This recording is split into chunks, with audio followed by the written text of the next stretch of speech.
நெல்லை திருநாவுக்கரசர் நற்செயல் மன்றம் சார்பில் கல்வி உதவித்தொகை வழங்கும் விழா.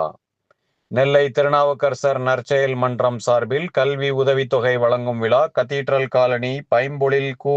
பாலசுப்பிரமணியன் நினைவு நூலகம் அரங்கில் வெகு சிறப்பாக நடைபெற்றது. இறைவணக்க பாடலுடன் விழா இனிதே தொடங்கியது. மன்றத்தின் நிறுவனர், தலைவர், நூலகத்தின் அமைப்பாளர் திரு ப. ஹரிஹர கார்த்திகேயன் வரவேற்புரையாற்றினார். விழா தலைவர் மதித இந்து கல்லூரி முதல்வர் முனைவர் கு. பாலசுப்பிரமணியன் அவர்கள் மாணக்கர்கள் கல்வியில் சிறந்து தனித்திறனை வளர்த்து கொள்ள வேண்டும் என அறிவுறுத்தி தலைமையுரையாற்றினார். விழாவின் சிறப்பு அழைப்பாளர் மதித இந்து கல்லூரியில் இருந்து ஓய்வு பெற்ற இயற்பியல் துறை தலைவர் பேராசிரியர் ப. ஆதிவராகமூர்த்தி அவர்கள் மன்றத்தின் நற்செயல்களை பாராட்டி கல்வியின் பயனை எடுத்துரைத்து கல்வி உதவித்தொகையினை மாணாக்கர்களுக்கு வழங்கி விழா சிறப்புரையாற்றினார்.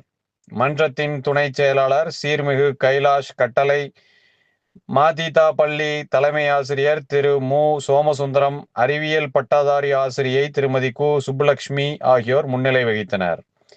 விழா நிறைவாக மன்றத்தின் செயலாளர் திரு ரா. சிவக்குமார் நன்றியுரையாற்றினார்.